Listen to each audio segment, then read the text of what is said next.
마음이 청결한 자는 복이 있나니 그들이 하나님을 볼 것이미요. 마태복음 5장 8절 말씀입니다. 안녕하세요, 여러분. 오늘은요, 예수님이 산상수훈에서 말씀하신 8가지 복 중에서 6번째, 마음이 청결한 자의 복에 대해 핵심만 아주 간단하게 살펴볼게요. 자, 이 말씀은요, 결국 우리 마음 상태가 하나님을 깊이 경험하는데 얼마나 중요한지를 딱 보여주는 그런 약속이에요. 핵심 내용 3가지로 나눠서 볼게요. 첫째, 청결한 마음이란 게 뭘까요? 단순히 그냥 착한 마음, 이걸 넘어서요. 예수님의 보혈과 말씀으로 우리 안에 있는 죄, 탐욕이나 걱정, 두려움 같은 거 있죠. 그런 내면의 더러움이 깨끗하게 씻겨진 상태, 아주 순수한 상태를 말하는 거예요. 겉이 아니라 속이 깨끗한 거죠.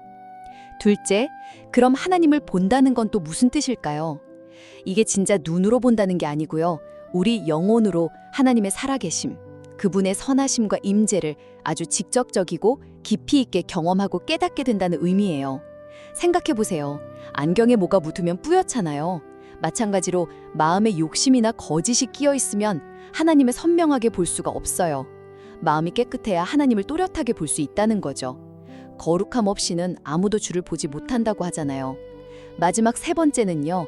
이 청결한 마음은 바로 한결같은 마음이라는 거예요. 우리가 하나님과 재물을 동시에 섬길 수 없다고 하셨잖아요. 마태복음 6.24. 그러니까 마음이 청결한 사람은 다른 데 마음 두지 않고 오직 하나님 한 분만을 향한 그런 한결같은 마음을 갖는다는 거죠. 두 마음을 품지 않는 거예요. 한마디로 예수 그리스도로 깨끗해지고 오직 하나님께만 집중하는 마음, 이게 바로 하나님을 직접 보고 경험하는 복된 삶으로 이어진다는 겁니다. 오늘 귀한 시간 내주셔서 정말 감사합니다. 잠시 후에는요, 이 마음이 청결한 자에 대한 더 깊은 이야기가 이어지는 심층 분석 시간이 준비되어 있으니까요. 기대해 주세요. 마음이 청결한 자는 복이 있나니 그들이 하나님을 볼 것이며 마태복음 5장 8절. 안녕하세요. 오늘 저희와 함께 아주 특별한 마음의 여정을 떠날 준비 되셨나요? 방금 들으신 이 말씀, 예수님께서 산 위에서 선포하신 그 유명한 8가지 복, 8복 중에 6번째 약속입니다. 마음이 청결한 자는 복이 있다. 왜냐하면 그들이 하나님을 볼 것이기 때문이다. 듣기만 해도 뭔가 마음이 웅장해지는 그런 약속인데요. 과연 이 마음이 청결하다는 것은 어떤 상태를 의미할까요? 그리고 하나님을 본다는 건 또 구체적으로 어떤 경험일지 오늘 좀 깊이 파헤쳐 보려고 합니다. 네, 오늘 저희가 준비한 여러 글들 또 깊이 있는 설교 말씀들을 좀 종합해서요. 이 놀라운 약속 속으로 한번 깊이 들어가 보려고 합니다. 마음의 청결함이라는 게 단순히 그냥 도덕적으로 깨끗하다, 이걸 넘어서는 어떤 의미가 있는지, 또 하나님을 본다는 것이 지금 우리의 삶, 그리고 더 나아가서 영원한 삶에 어떤 영향을 미치는지 좀 여러 각도에서 탐색해 볼 겁니다. 네, 여러 해석과 통찰들을 넘나들면서 이 말씀이 가진 본래의 깊이를 한번 같이 느껴보시죠. 좋습니다. 오늘 저희의 목표는 이 짧은 한 구절 안에 담긴 어쩌면 삶을 통째로 바꿀 수도 있는 그런 깊은 지혜를 함께 발견하고요. 그게 바로 오늘 여기를 살아가는 당신의 삶과 어떻게 연결될 수 있는지 좀 생각해보는 그런 귀한 시간을 갖는 것입니다. 자, 그럼 이제 마음을 활짝 열고 함께 출발해볼까요? 먼저 그 가장 핵심적인 단어 같아요. 청결하다. 이 말의 의미부터 좀 제대로 짚고 넘어가야 할 것 같은데요. 성경 원어인 헬라어로는 카다로스라고 되어 있죠. 이게 정확히 어떤 뉘앙스를 가진 단어인가요? 네, 카다로스. 이게 기본적으로는 깨끗한, 정결한, 흠이 없는, 순수한 이런 의미를 가지고 있습니다. 그런데 정말 흥미로운 점은요.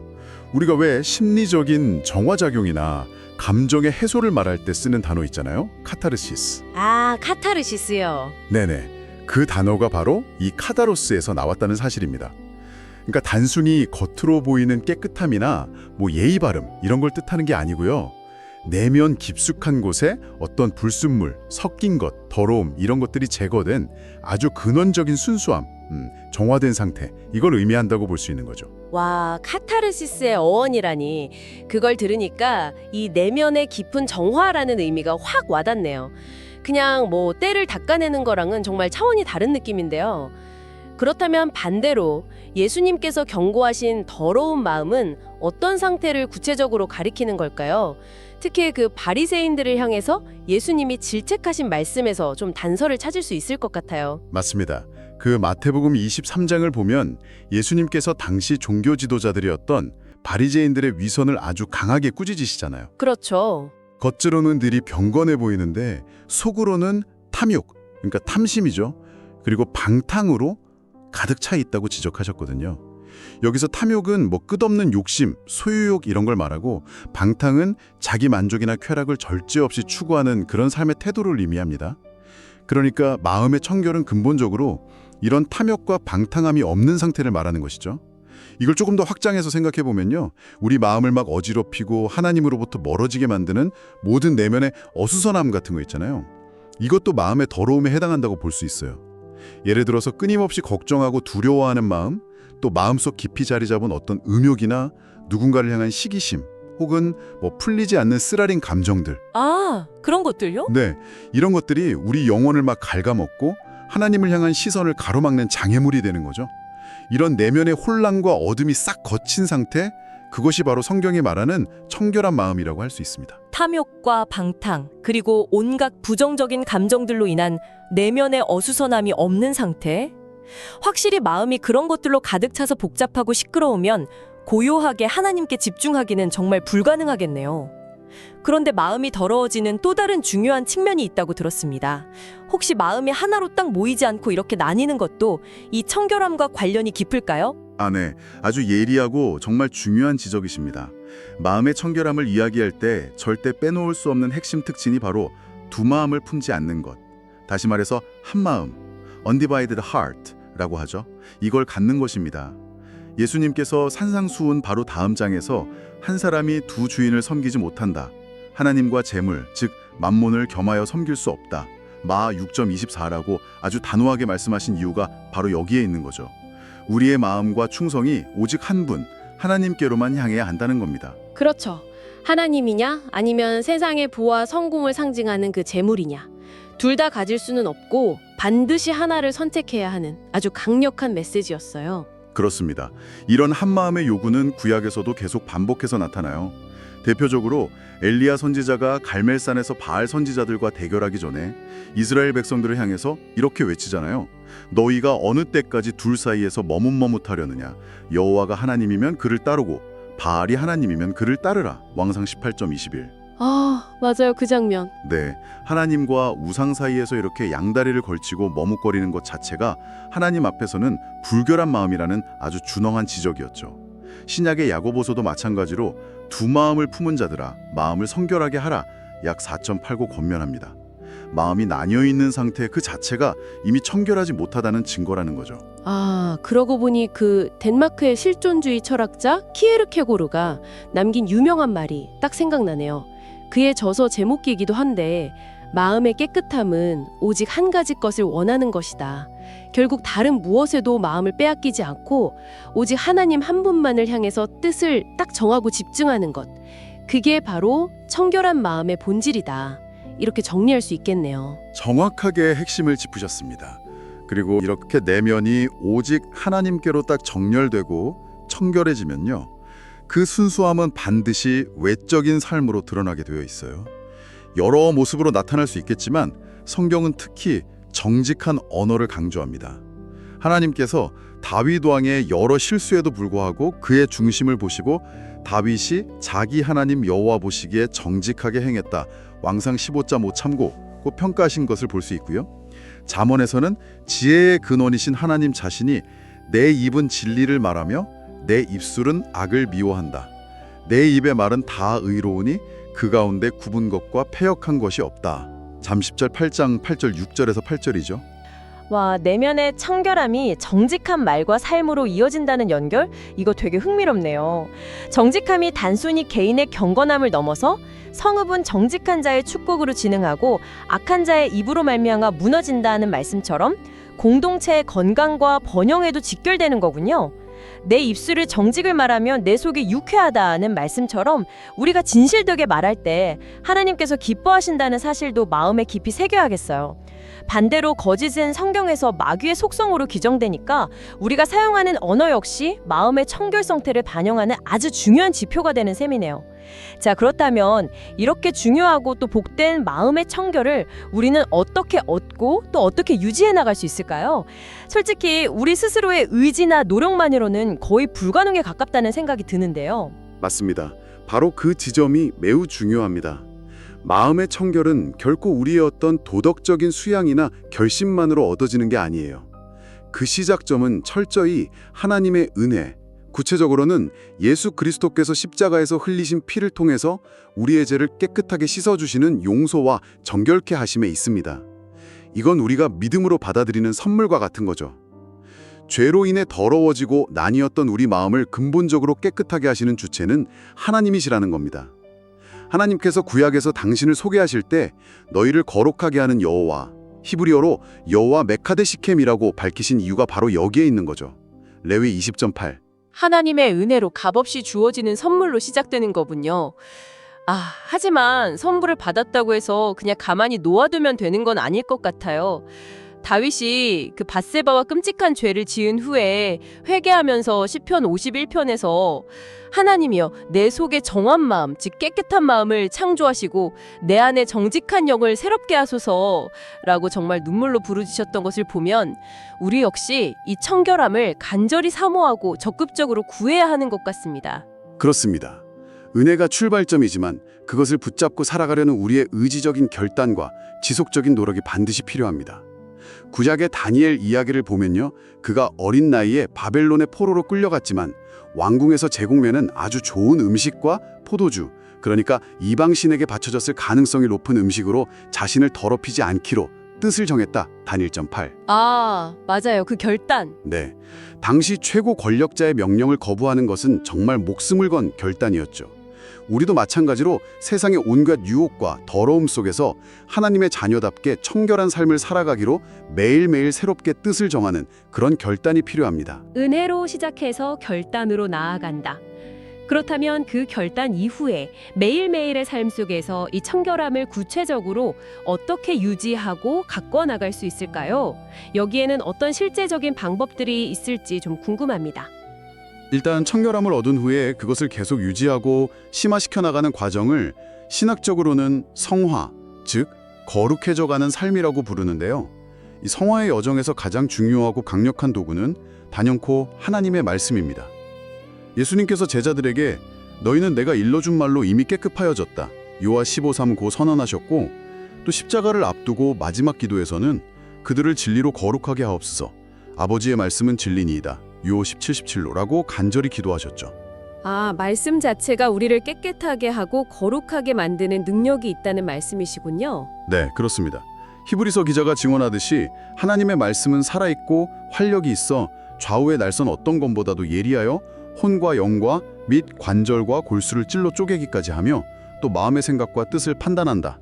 히 4.1이고 했거든요.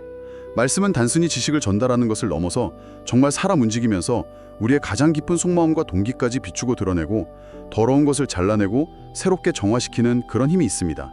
시 19.77, 8, 119.9, 130.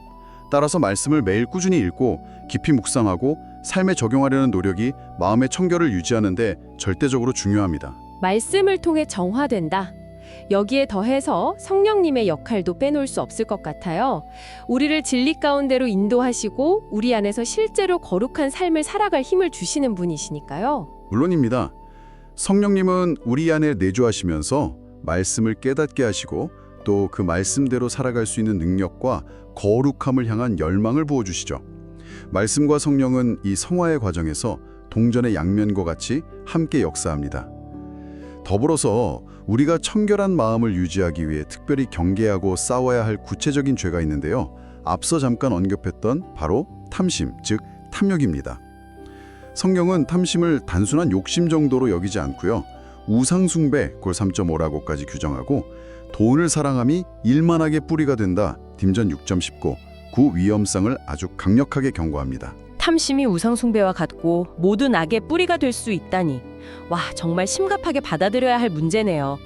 생각해보면 성경에 나오는 수많은 실패 사례들이 이 탐심과 연결되어 있는 것 같아요. 에덴 동산에서 선악과를 탐했던 아담과 하와부터 시작해서 여리고성의 전리품을 몰래 감췄던 아간, 수칠장, 또 나병 환자 나아만에게서 재물을 탐했던 엘리사의 사환 게하시, 왕하 5장 등등, 결국 그들의 탐욕이 자신뿐 아니라 공동체에까지 큰 불행과 파멸을 가져왔죠. 네, 맞습니다. 탐욕은 처음에는 작아 보일 수 있지만 한번 뿌리 내리면 정말 무섭게 자라나서 결국 개인과 공동체를 파멸로 이끄는 아주 치명적인 독성을 가지고 있습니다. 그럼 이토록 강력하고 위험한 탐심을 우리는 어떻게 다스리고 이겨낼 수 있을까요? 마음속에서 스멀스멀 올라오는 욕심들을 어떻게 분별하고 대처해야 할지, 일상에서 적용할 수 있는 좀 실질적인 조언이 필요합니다. 몇 가지 중요한 원칙이 있습니다. 첫째는 탐심의 위험성을 정말 심각하게 인식하는 것입니다. 아, 이 정도쯤이야. 남들도 다 하는데. 와 같은 생각으로 가볍게 여기거나 합리화하지 않는 것이 중요하고요. 둘째는 하나님께 자족하는 마음을 달라고 꾸준히 기도하는 것입니다. 지금 내게 허락된 것에 감사하고 만족하는 법을 배우는 것이죠. 사도 바울처럼 어떤 형편에든지 나는 자족하기를 배웠다. 빌 40일. 꼭 고백할 수 있는 그런 은혜를 구하는 겁니다. 그리고 셋째로 모든 일에서 자신의 동기를 정직하게 점검하는 습관을 들이는 것이 필수적입니다. 내가 이것을 원하는 이유가 뭐지? 정말 필요한 건가? 아니면 그냥 남들이 가진 것을 부러워하는 탐욕인가? 이게 하나님을 위한 건가? 아니면 나의 만족과 영광을 위한 건가? 이 질문을 스스로에게 끊임없이 던져봐야 해요. 심지어 교회에서 봉사하거나 사역을 할 때, 자녀를 양육할 때조차도 혹시 그 안에 자신의 욕심이나 야망이 교묘하게 숨어 있지는 않은지 깊이 성찰해야 합니다. 와, 자신의 동기를 그렇게까지 정직하게 들여다보는 건 정말 쉽지 않을 것 같은데요. 특히 자기 합리화에 능숙한 우리 자신을 객관적으로 평가한다는 게 혼자 힘으로는 좀 한계가 있을 것 같습니다. 바로 그 지점에서 네 번째 원칙, 신앙 공동체의 도움이 절대적으로 필요합니다. 우리는 혼자서는 자신의 진짜 모습을 제대로 보기 어렵고 죄의 유혹에 넘어지기 쉽기 때문이죠. 그래서 용기를 내서 배우자나 믿음의 친구들 혹은 교회의 소그룹 지체들에게 이렇게 부탁할 필요가 있어요. 혹시 내 말이나 행동, 삶의 방식에서 탐욕에 물든 것처럼 보이는 부분이 있다면 저를 판단하거나 비난하지 말고 사랑으로 솔직하게 이야기해 주세요. 제가 깨닫고 돌이킬 수 있도록 도와주세요. 라고요. 서로가 서로에게 따뜻하면서도 정직한 영적인 거울이 되어주고 함께 기도하며 격려하고 때로는 바로잡아줄 때 우리는 탐심이라는 강력한 적을 이겨내고 청결한 마음을 지켜나갈 힘을 얻게 됩니다. 자, 이제 드디어 이 복된 약속의 결과, 그들이 하나님을 볼 것이며 라는 부분에 깊은 의미를 탐구해 볼 시간입니다. 앞서 나눈 내용을 쭉 생각해 보면 마음이 청결하지 않으면 하나님을 제대로 볼 수 없다, 이런 뜻으로 해석될 수 있겠군요. 마치 먼지가 잔뜩 낀 더러운 안경으로는 아무리 아름다운 풍경도 선명하게 볼 수 없는 것처럼 말이죠. 네, 아주 정확한 비유입니다. 마음의 상태, 즉 청결함은 하나님과의 관계, 특히 하나님을 보는 경험과 직접적으로 연결되어 있습니다.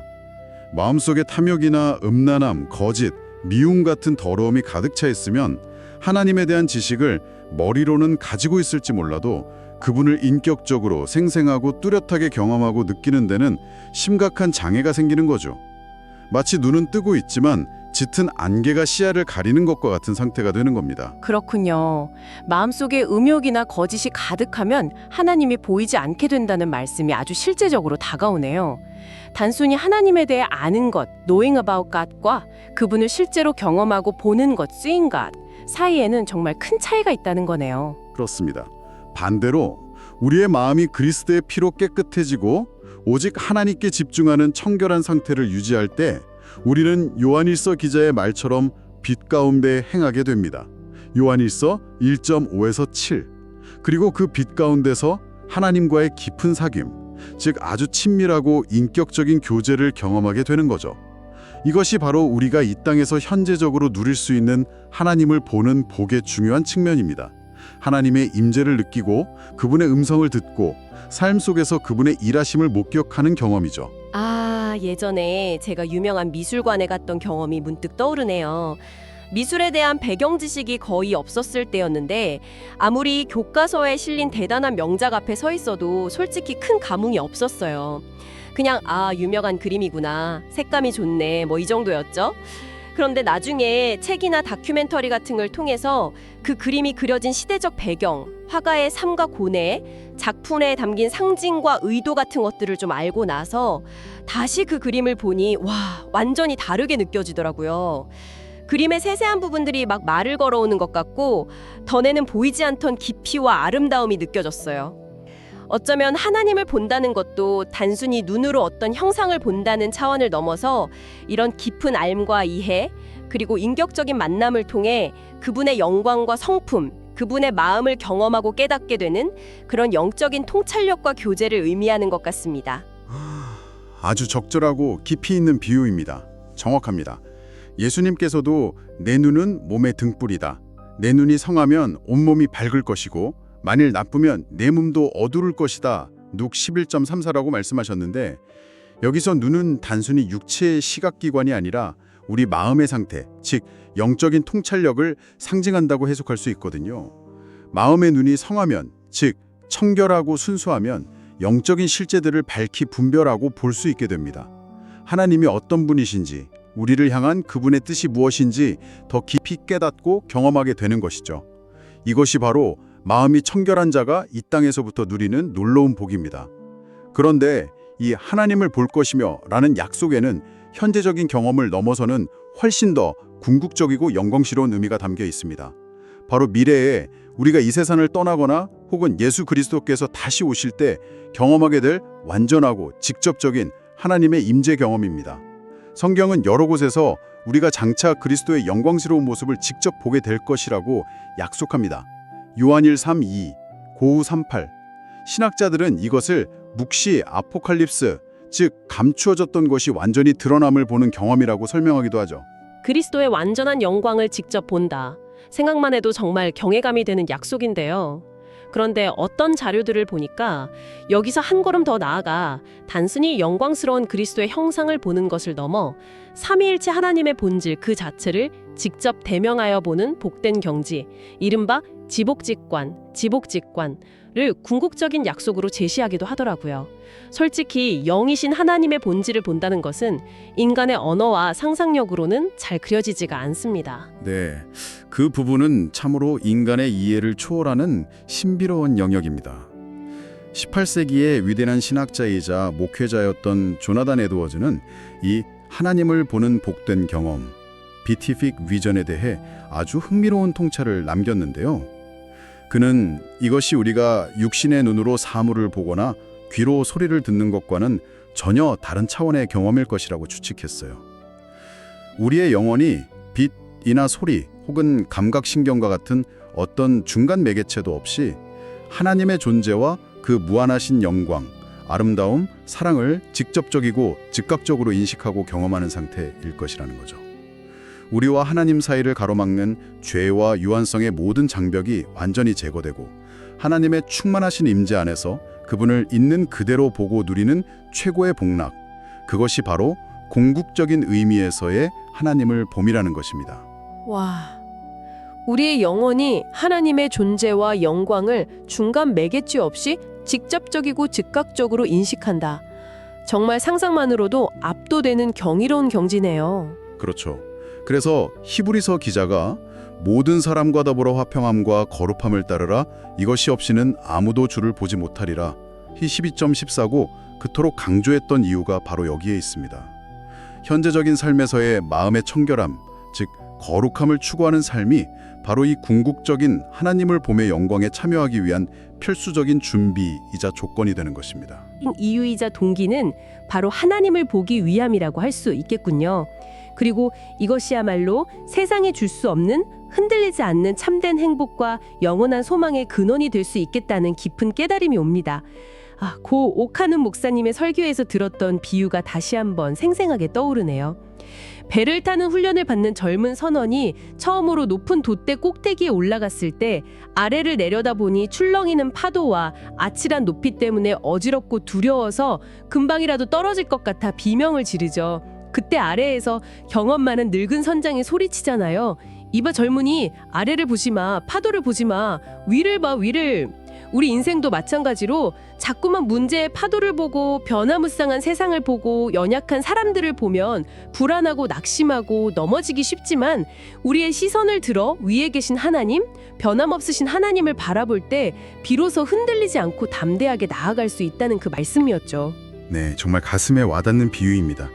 세상을 보면 속기 쉽고 환경을 보면 흔들리기 쉽고 사람을 보면 실망하기 쉽습니다.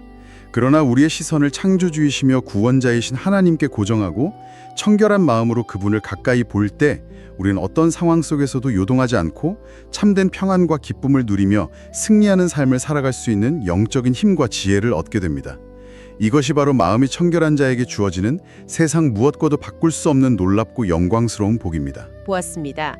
청결한 마음이란 무엇보다 하나님의 은혜로 시작되어서 세상과 하나님 사이에서 머뭇거리지 않고 오직 하나님 한 분께만 온전히 집중하는 나뉘지 않은 한 마음이며, 그것은 우리의 말과 삶에서 정직함으로 드러난다는 것을 배웠습니다.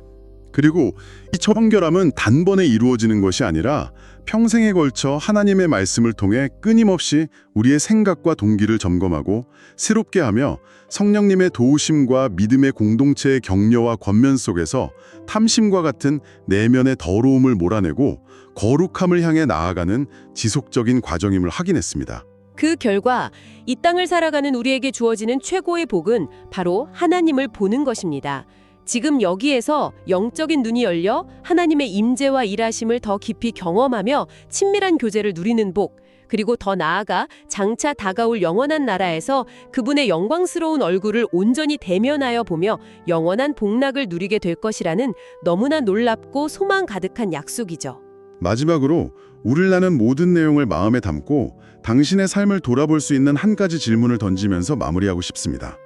창세기에 보면 야곱이 외삼촌 라반의 집에서 품삯을 정할 때 얼룩지고 점 있는 양과 염소를 자기 것으로 달라고 하잖아요. 아, 네, 그렇죠. 그리고는 양들이 물을 마시러 올 때마다 물통 앞에 얼룩무늬가 있는 나뭇가지 껍질을 벗겨 세워두죠. 신기하게도 그 가지를 보고 짝짓기한 양들이 얼룩진 새끼를 많이 낳았다고 기록되어 있습니다. 창세 30, 31장. 이 이야기는 여러 해석이 가능하지만 한 가지 분명한 것은 사람이 마음의 눈으로 무엇을 계속 주목하고 바라보느냐에 따라 그의 삶이 큰 영향을 받는다는 사실입니다. 당신은 매일매일 순간순간 당신의 마음의 눈으로 무엇을 가장 많이 바라보고 주목하며 살아가고 계신가요? 당신이 일상에서 초점을 맞추고 있는 그것이 하나님을 보는 당신의 영적인 시력과 방식에 어떤 영향을 주고 있다고 생각하십니까? 잠시 시간을 내어 깊이 성찰해 보시면 좋겠습니다. 오늘 저희와 함께한 깊은 탐구는 여기까지입니다. 마음이 청결한 자는 하나님을 볼 것이라는 이 짧지만 깊고 영광스러운 말씀이 오늘 당신의 마음에 오랫동안 지워지지 않는 깊은 울림과 거룩한 소망으로 남기를 진심으로 바랍니다. 끝까지 귀 기울여 함께해 주셔서 감사합니다. 잠시 후 저희는 오늘 나눈 주제에 대해 좀 더 자유롭고 솔직한 생각들을 나누는 심층 토론 시간을 이어갈 예정입니다. 딱딱한 분석을 넘어선 저희들의 생생한 이야기가 궁금하시다면 계속해서 채널 고정해 주시면 좋겠습니다. 그럼 다음 시간에 더욱 유익하고 흥미로운 내용으로 다시 찾아뵙겠습니다. 안녕히 계십시오.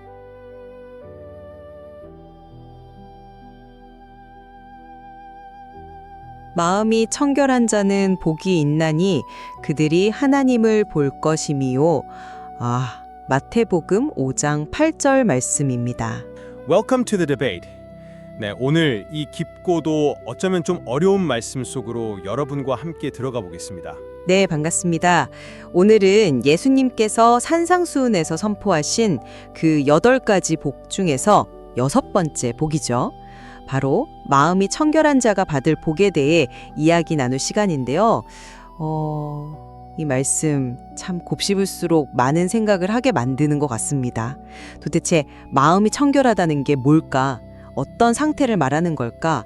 그리고 그 결과로 하나님을 본다는 것은 또 어떤 의미일까? 이런 질문들이 계속 떠오르죠. 맞습니다. 이 구절은 딱 보면 우리 마음의 상태와 그리고 우리가 하나님을 인식하는 능력 사이에 아주 그냥 밀접한 관계가 있다는 걸 보여주는 것 같아요. 과연 그 관계가 정확히 무엇인지 오늘 저희는 조금 다른 시각에서 이 말씀을 한번 깊이 파헤쳐보고자 합니다. 네, 저는 이 마음의 청결함을요, 1차적으로는 세상적인 욕심, 탐욕이나 방탕 같은 거 있잖아요.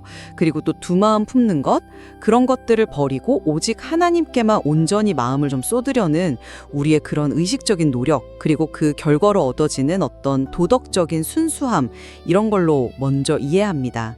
그리고 이렇게 마음이 청결해질 때 비로소 우리는 지금 이 땅의 삶 속에서도 하나님의 임재하심이나 또 그분의 뜻을 좀 더 분명하게 감지할 수 있게 된다. 저는 그렇게 생각합니다. 저는 조금 다른 측면에 무게를 두고 싶은데요. 마음의 청결함이라는 것이 글쎄요. 우리 스스로의 노력만으로는 이게 결코 완성될 수 없는 영역이 아닐까 싶습니다. 아주 근본적으로는 예수 그리스도의 그 보혈, 그 희생과 또 그분의 말씀, 그리고 우리 안에서 계속 일하시는 성령님의 역사를 통해서 하나님께서 은혜로 주시는 일종의 죄 씻음의 상태다. 이렇게 이해해야 하지 않을까요? 그리고 하나님을 본다는 건 역시 지금 여기서 우리가 영적으로 뭔가 깨닫는 것 그걸 넘어서서요. 언젠가 우리가 맞이하게 될 그 하나님과의 직접적이고 완전한 만남, 그 궁극적인 영광을 바라보는 소망. 저는 이쪽으로 좀 더 무게를 싣고 싶습니다. 제 입장을 조금만 더 설명을 드려보겠습니다.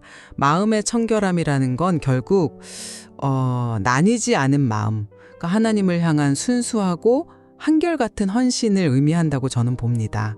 예수님께서도 마태복음 6장 24절에서 한 사람이 두 주인을 섬길 수는 없다. 딱 잘라 말씀하셨죠.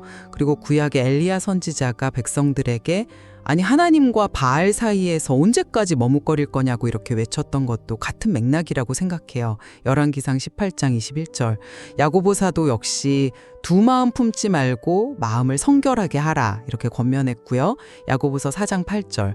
그러니까 이게 가만히 있는다고 저절로 되는 게 아니라 어떤 의지를 가지고 적극적으로 추구해야 하는 영역이라는 거죠. 다니엘서를 보면 다니엘이 포로로 잡혀간 그 어려운 상황에서도 왕이 내린 음식으로 자신을 더럽히지 않겠다 이렇게 뜻을 정했던 것처럼 말입니다. 이런 결단과 함께 잠언에서 거듭 강조하듯이 정직하고 진실된 말을 사용하는 것, 이것 또한 청결한 마음의 아주 중요한 외적 표현이라고 생각하고요. 잠언 8장 6절, 11장 11절 등 이렇게 마음이 깨끗해지면요, 영적인 시야가 맑아집니다. 어떤 목사님이 그런 비유를 드셨는데 마치 더러워진 안경을 깨끗하게 닦았을 때 사물이 선명하게 보이는 것과 같다는 거죠. 세상 속에서 일어나는 여러 일들 가운데서 하나님의 손길과 그분의 진리를 더 명확하게 분별하고 경험하게 되는 겁니다. 욥기 8장 6절에도 보면 네가 만일 깨끗하고 정직하면 반드시 너를 돌보시고 네 의로운 처소를 평안하게 하실 것이라는 그런 약속이 있지 않습니까? 결국 마음의 청결은 지금 여기서 하나님을 더 깊이 알아가는 경험으로 이어진다. 저는 그렇게 생각합니다. 네, 물론 하나님을 향한 순전한 마음 그리고 의지적인 노력 다 귀한 것입니다. 저도 그 가치를 부정하는 건 절대 아닌데요. 하지만 이 마음의 청결함의 뿌리를 조금 더 깊이 파고들면 단순히 도덕적인 노력만으로는 해결되지 않는 아주 깊은 문제가 있다고 저는 생각합니다. 이 청결하다는 말의 원어인 헬라어 카타로스는요, 본래 종교적인 의미에서 정결하게 하다, 깨끗하게 하다는 의미를 아주 강하게 가지고 있어요. 이것은 결국 우리 힘으로는 없앨 수 없는 죄의 문제를 정면으로 다루는 것이죠. 우리 마음을 근본적으로 더럽히는 것은 바로 이 죄인데, 이것은 인간의 어떤 선한 의지나 노력으로도 완전히 씻어낼 수가 없습니다. 성경은 아주 분명하게 오직 예수 그리스도의 피만이 우리를 모든 죄에서 깨끗하게 하실 수 있다고 증언합니다. 요한 1서 1장 7절 말씀이죠. 또 예수님께서 제자들에게 너희는 내가 일러준 말로 이미 깨끗하여졌다. 요한복음 15장 3절 이렇게 말씀하신 것이나 아버지를 향해서 그들을 진리로 거룩하게 하옵소서 아버지의 말씀은 진리니이다. 요한복음 17장 17절 이렇게 기도하신 것을 보면요. 이 청결함이라는 것은 우리의 노력 이전에 혹은 노력과 함께 하나님의 주권적인 은혜와 그 말씀의 능력에서 비롯된다는 것을 알 수 있습니다. 그리고 하나님을 본다는 경험에 대해서도 말인데요. 현재의 영적 깨달음, 물론 중요합니다. 하지만 그것이 최종 목적지는 아니라고 보는 거죠. 조나단 에드워즈 같은 신학자들이 깊이 탐구했듯이 이것은 결국 미래에 우리가 경험하게 될 하나님과의 완전하고 직접적인 만남, 즉 그분의 본질과 영광을 우리의 영혼으로 직접 대면하는 그 충만한 상태를 궁극적으로 의미하는 것이 아닐까요? 히브리서에서 모든 사람과 더불어 화평함과 거룩함을 따르라. 이것이 없이는 아무도 주를 보지 못하리라. 히브리서 12장 14절. 이렇게 말할 때의 그 봄은 바로 이러한 영광스러운 미래를 가리킨다고 생각합니다. 그리고 그 완전한 거룩함은 오직 하나님의 은혜로만 가능한 것이죠. 아, 그렇군요. 그렇다면 이 청결함의 본질에 대해서 좀 더 논의를 해봐야 할 것 같습니다. 저는 그 청결함이 구체적으로 우리 마음의 순수성, 그러니까 생각과 동기의 어떤 일관성, 그리고 정직함과 아주 깊이 연결되어 있다고 보거든요. 예를 들어서 예수님께서 바리새인들을 책망하실 때 그들의 외식을 지적하셨잖아요. 마태복음 23장 25절 26절. 겉으로는 깨끗한 척하지만 속에는 탐욕과 방탕이 가득 차 있는 상태. 이게 바로 청결하지 못한 마음의 아주 전형적인 모습 아니겠습니까? 어떤 목사님 설교에서 인용된 영화 감독 우디 앨런의 이야기가 갑자기 생각나는데요. 그가 자신의 좀 부도덕한 행동에 대해서 마음은 마음이 원하는 것을 한다. 거기에는 논리가 없다. 뭐 이런 식으로 변명했다는데 이게 참 탐욕이나 정욕에 물든 마음이 어떻게 이성이나 도덕적인 판단을 마비시키는지를 잘 보여주는 예인 것 같아요. 따라서 마음의 청결이란 우리 마음속을 막 어지럽히는 온갖 잡동사니들, 예를 들면 뭐 지나친 걱정이나 두려움, 잘못된 욕망, 다른 사람에 대한 어떤 원망 같은 것들, 이런 것들을 의식적으로 비워내고 하나님께 집중하려는 그 노력, 그 자체라고 저는 생각합니다. 네, 그 지점에서 저는 조금 다른 질문을 던지고 싶은데요. 말씀하신 그런 내면의 순수성이나 일관성, 물론 중요합니다. 그런데 그것이 청결함의 본질일까요? 아니면 청결함으로 인해 나타나는 결과일까요? 저는 좀 후자 쪽에 가깝다고 보거든요. 마음이 더러워지는 근본적인 원인은 그런 현상들 이전에 우리 안에 너무 깊이 자리 잡은 죄성 자체에 있다고 봅니다. 마음의 잡동사니를 치우려는 노력만으로는 글쎄요, 그 뿌리 깊은 죄의 문제를 해결하기는 좀 어렵지 않을까요? 아까 말씀드린 카다로스라는 단어의 의미를 다시 생각해 볼 때 어떤 목사님이 이걸 강조하셨죠. 죄로 오염된 우리 마음은 인간적인 방법이 아니라 신적인 정결케 하심, 그러니까 예수 그리스도의 보혈을 통한 용서와 성령님을 통한 거룩하게 하심, 즉 성화가 반드시 필요하다는 것입니다. 이것은 단순히 나쁜 것을 제거하는 그런 소극적인 차원을 넘어서서요, 하나님의 말씀과 성령의 능력으로 새롭게 변화되는 아주 적극적인 과정인 거죠. 하나님께서 친히 나는 너희를 거룩하게 하는 여호와 YHW 메카드시켐이라고 말씀하신 것처럼 이 청결함과 거룩함의 주도권은 근본적으로 하나님께 있다는 점, 이 점을 놓쳐서는 안 된다고 생각합니다. 아, 청결함에 이르는 길에 대해서도 우리의 강조점이 조금 다른 것 같군요. 물론 하나님의 은혜가 절대적으로 필요하다는 점에는 저도 전적으로 동의합니다. 네, 그건 분명해요. 하지만 그 은혜를 힘입어서 우리가 어떻게 살아가야 하는가 하는 그 측면에서 저는 우리의 의식적인 결단과 꾸준한 훈련의 역할을 좀 더 강조하고 싶습니다.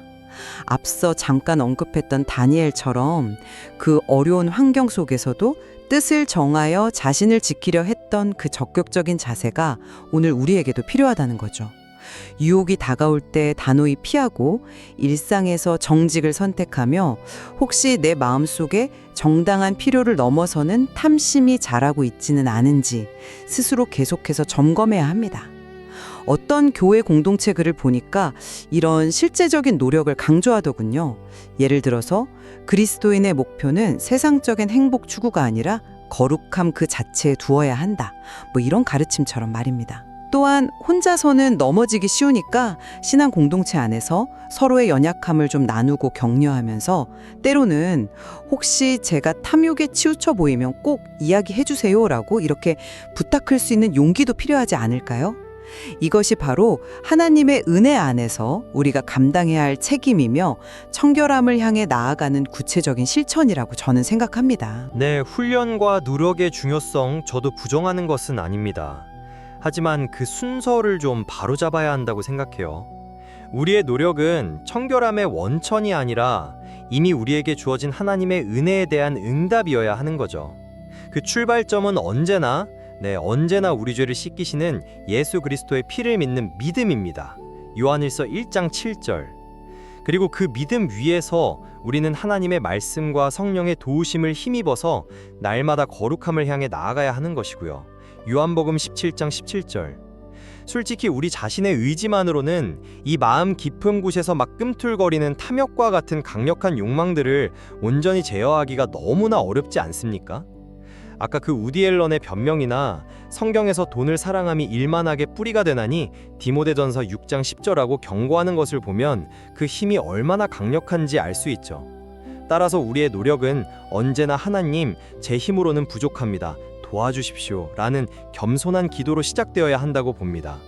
매일 하나님의 은혜를 구하고 그분의 인도하심에 순종하려 할 때 비로소 우리는 넘어지면서도 다시 일어나서 청결함을 향한 이 여정을 계속할 수 있다고 저는 믿습니다. 마지막으로 하나님을 본다는 이 정말 놀라운 약속의 의미에 대해 좀 더 이야기 나누고 싶은데요. 저는 이 약속이 무엇보다도 지금 여기서 우리가 경험하는 영적인 실제와 깊이 관련되어 있다고 생각합니다. 마음이 청결해진다는 것은 아까 말씀드린 안경 비유처럼 우리의 영적 인식에 끼어있던 어떤 불순물이나 왜곡된 색깔들이 제거되어서 하나님과 그분의 일하심을 더 있는 그대로 더 선명하게 보게 되는 것을 의미한다는 거죠. 탐욕이나 두마음, 세상 염려 같은 것들이 우리 눈을 가리고 있었는데 마음이 깨끗해지면서 비로소 하나님의 임재, 그분의 활동, 그분의 진리를 이전보다 훨씬 분명하게 인식하고 경험하게 된다는 겁니다.